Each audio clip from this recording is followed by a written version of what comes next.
Hello and welcome to Guy Logic. My name is Temko and today we are taking a look at a game called Seraph. It is coming into early access, and while we don't generally review titles in early access, I was so entranced by this game I just had to. So what is Seraph all about? Now, it is developed by Dreadbit and they call it a skill-based acrobatic shooter without aiming? Yeah. So what their goal basically is to create a game where you are platforming and doing acrobatic tricks, and in the meantime you are shooting enemies with cool guns. Let's see if they have made a good job out of it. Now, the game strongly encourages using a controller, so we'll be playing this with a Steam controller. The game does not have rebindable keys, which is a definite mark against it, and it does support keyboard play, but it is not that great. So let's go ahead and go into options. I'll run them by real fast because there's some cool stuff in here, and then we'll dive into gameplay. Now, there is an annotation on screen to skip this part and go straight to the gameplay segment, but do keep in mind there is currently a bug with YouTube where the annotations don't actually go further to the next timestamp. So I'm sorry for that, it's out of my control. It is up to YouTube to fix that. I have put the annotation up on screen so you can click that and go ahead once they fix it. But sorry, nothing I can do about that. Now, the game's option has a couple of settings. So game experience allows you to do a bunch of stuff, include set up your Twitch streaming. Thankfully, they mark out your Twitch thingy. I've been streaming this game for a couple of hours, and it is pretty good at that. Other than that, you have your video settings, which basically only has screen resolution, which I'm not that impressed with, and it has gamma, again, not that impressive. It does not have many options at all, which I don't really like. Now, the game is designed to be played at 60 FPS. They even say so, designed for 60 FPS. I'll give him credit for that. That is a good benchmark to go against. The resolution is fine. That is also a very good thing. But not having any options at all to configure is definitely a mark against the game. Again, bad controls for the keyboard and mouse. Very limited keyboard and mouse support. No rebindable keys. And very few options in graphical sense really make this feel as a console title, and that is a shame. Now, obviously this is coming in early access, so they do have a chance to fix many, if not all, of these issues if they so desire. Audio options is music and SFX, which is fine, and then you have controls, which is gamepad controls. You have two layouts you can pick from, standard as well as alternative. That switches a few things around. You can also do this in the middle of the game, so if you want to try these out during gameplay and switch between them, that is fine. Obviously not rebindable, so that's a bit annoying. And keyboard controls, also two variants, also not rebindable. Keyboard controls don't really work that great, as I said earlier. And they do say in the game, you know, a gamepad is definitely the way to go. But you are releasing it on a PC, so I do not find that acceptable. So that is it for options. Let's go into some gameplay. Let's do that. Now, the game is a 2D platformer-ish, roguelite-ish action platformer. Let's go with action platformer. It has a new game and a continue mode, as well as upgrades. Now, first I'm going to show you a little bit of new game, because I don't want to spoil the campaign. It has a story and it is decently interesting, but it also has a couple of other things that are pretty cool. Now, what I'm going to do is I'm going to skip ahead to a pre-recorded segment and talk about the gameplay for about 10-15 minutes and then show you the upgrades. So I'm going to press new game and then we'll continue from there. When you press new game, you first select the mode you want. Standard, hard, extremely hard. That incrementally increases the starting difficulty. You can also turn off tooltips in the tutorial level. Pretty decent so far. The game is really geared to allow you to play in a speed mode fashion. Now, there's a couple of elements on screen I'm going to talk about before we talk about the actual gameplay. In the bottom left, you'll see a difficulty curve, and it's currently at 1.00. If I started with a higher difficulty, 3.0 or 7.0, that is where our game would start at. So the game has a lot of scaling based on how good or bad you are. I'm not that great, so I'm going to start the game at a lower difficulty. As I progress through the game, this difficulty will increase based on my performance. So it's going to take a look at how many enemies I've killed, how much damage I've taken, how often I've died, how many hidden objectives I've picked up, etc. As well as how long I take over completion of a level. Based on that, it's going to increase or decrease my difficulty to keep it challenging for me, which is, I think, a superbly amazing mechanic, and I wish more games would have this adaptive difficulty system. Now, having said that, the game also features a couple of abilities. You can see these in the center of the screen. They are controlled using my X, Y, and B buttons on my Steam controller. Each of them has a very specific purpose. Now, 2 of those are the miracles I will show you later on that you can select before starting a game. One of those, though, is your smite ability, which deals a bunch of damage, and is also the execution move for elite mobs, which you need to use to kill them. Now, in the top left, you will see your health, as well as a little bar that is your dash and sprint bar. You can see this dash and sprint bar lose charge when I use my sprint ability. And lastly, in the bottom right, you will see what weapon I have currently equipped. You can only carry 2 weapons. You will always have your infinite ammo pistols. And then there's a couple of other weapons to pick from crates in the level. Now, I'm not a great fan of this mechanic, and this is also where my main gripe with the game lies. The base gameplay you're seeing in the background is phenomenal. The controls are not tight, they are superbly tight. They are responsive, they are reactive, they do exactly what you expect them to, they behave very consistently, and they allow for a lot of variety for you. Now, the animations aren't always spot on, and this is something they do have to fix in early access, as animations are a bit wonky in certain situations. One thing I will give them, though, is that especially the resting animation reminds me a lot of the movie Equilibrium and its gun katas. Now, I'm not sure they took any ideas from there, but it would not surprise me if they had, because the game somehow, in my mind, has a lot of similarities with the ideas of that movie. So I am really enjoying that.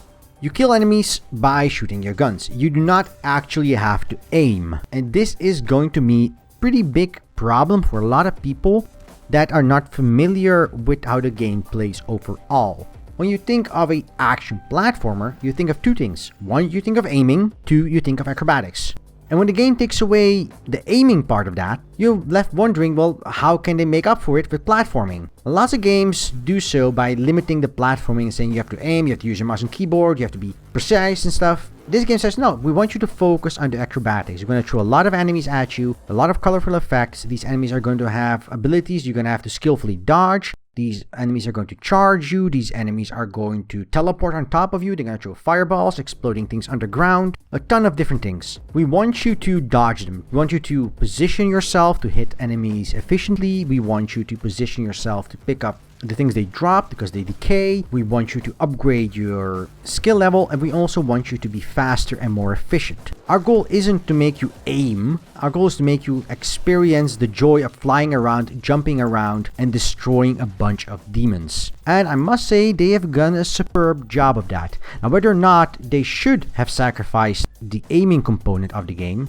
I'm still divided on. On one hand, it does allow you, while playing, to have much more of a feel for the acrobatics. The swirling around, the flips, the wall hanging, the dashes, all that stuff. It allows for way more enjoyable of a spectacle when you're not focused on aiming. On the other hand, it does greatly reduce the skill ceiling required to master the game, which is definitely a bit of a shame. So that's a choice you have to either accept or not accept, and if you don't accept it, then this is definitely not the game for you. If you think you can deal with that, then I suggest you keep on watching, because the game has a few more things up its sleeve. Outside of the acrobatics, jumping around, and platforming, the game uses the standard mechanics of wall gliding, double jumping, dashing, hang gliding, all that stuff. It has all of that, backflips, name it. It introduces a couple of mob types that obviously follow a few archetypes. You have the guy that charges, you have the guy that does boomy explodey things, you have a dude that teleports on top of you, one that does tracking globes on you,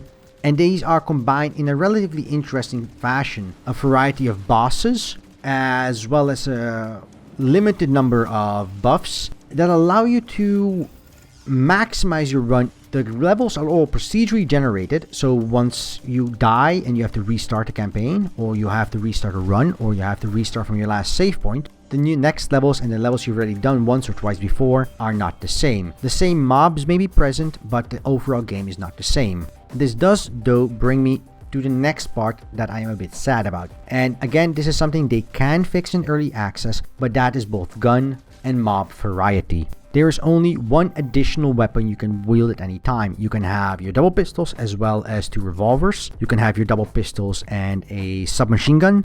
And you can have your double pistols and a plasma rifle.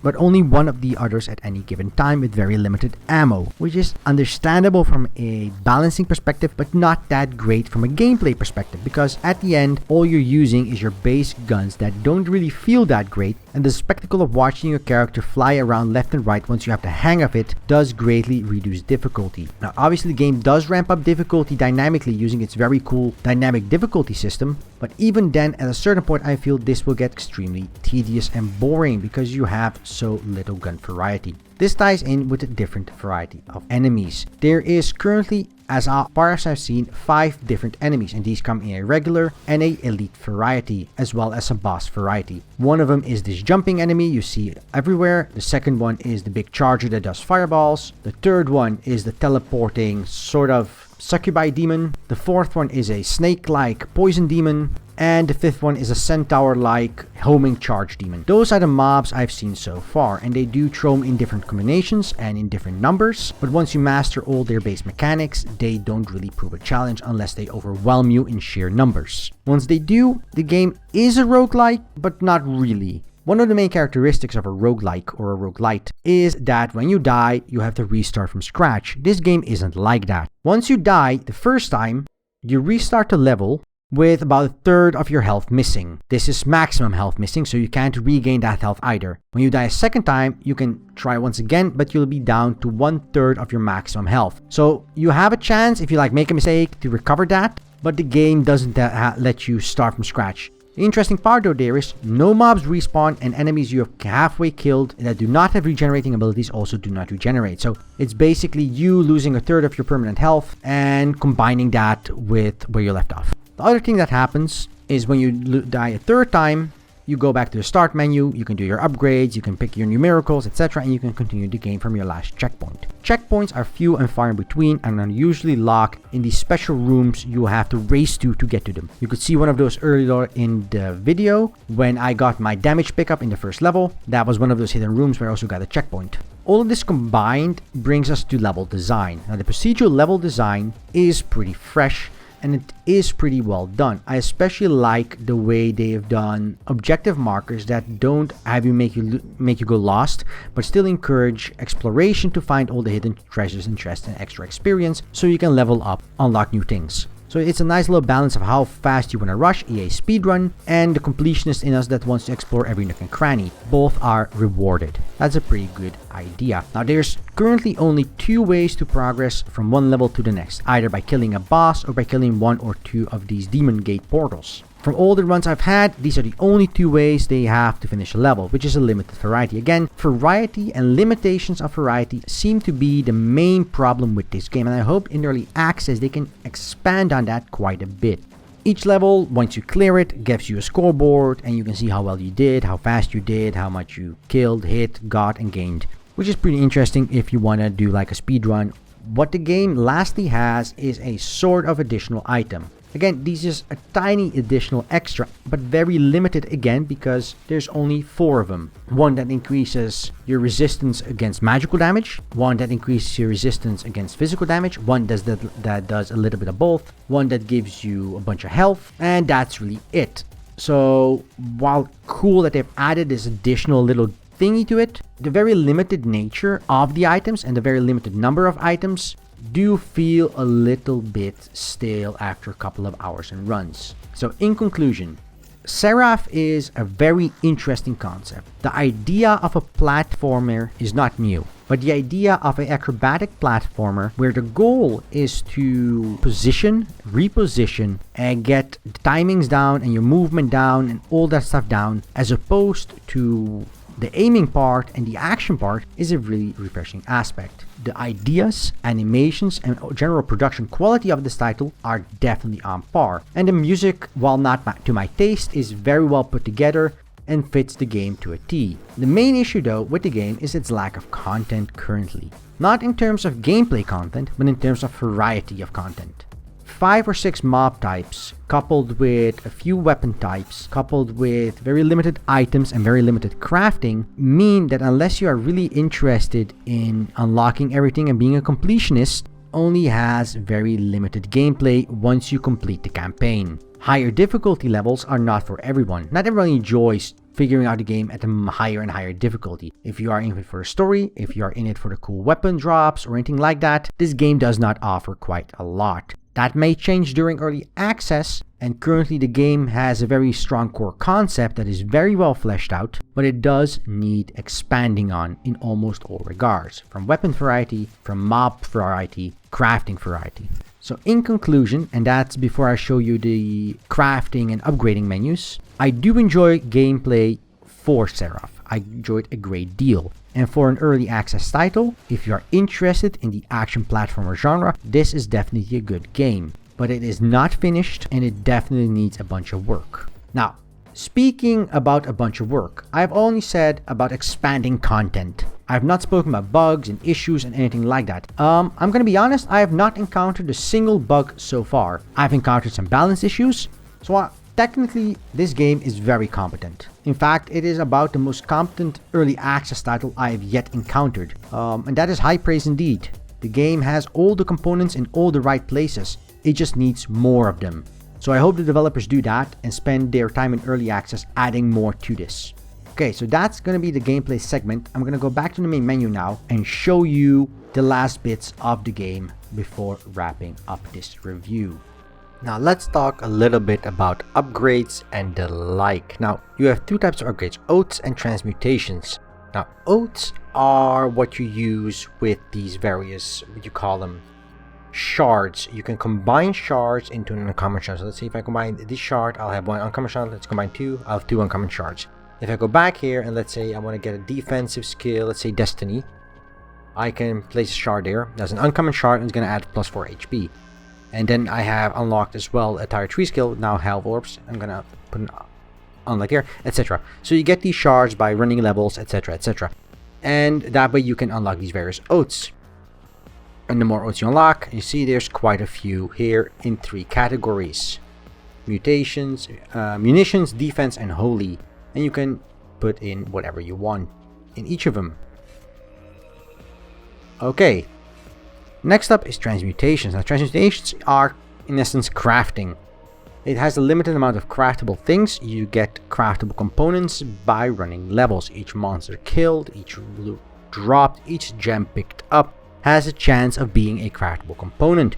And you need a bunch of these. For example, getting the pistols Mark II requires 400 crystals, requires 15 animal bits, requires 75 metal bits, and requires 5 blue bits. If you're not sure what these components are, you press the Y button, or if you're using a mouse and keyboard, you press whatever button is linked to that, and you have Terminiscence, Demonic Matter, Tainted Blood, Metal Parts, Scything Talons, Wriggling Frond, I'm not even sure what that is. I'm not even sure I want to know what that is. Twisted Horns, etc, etc, etc, etc. This also displays you a little bit of the unit variety you didn't see fully in the game yet. And it does look quite beautiful in this setup. So you have a bit of crafting here, what you can create: railguns, auto pistols, revolvers, a variety of types, as well as some wards that are the equipable items you could see in game. And then there's miracles, which is your abilities. These are not yet implemented, which it kindly displays here. And you run the rounds and you get upgrades for that. So that is in essence the game. You run levels, you do the campaign, you can either restart a campaign, do it in higher difficulties, and do it in a variety of modes. Speedrun the campaign, you can stream it and have your stream input whatever you would like them to do, good or evil. So that in essence is the game. I'm going to show you the miracles real fast. Only 2 miracles are available. Now I am going to assume that during early access development, things like the upgrades are going to be expanded with more upgrades, with more oaths, with more transmutations.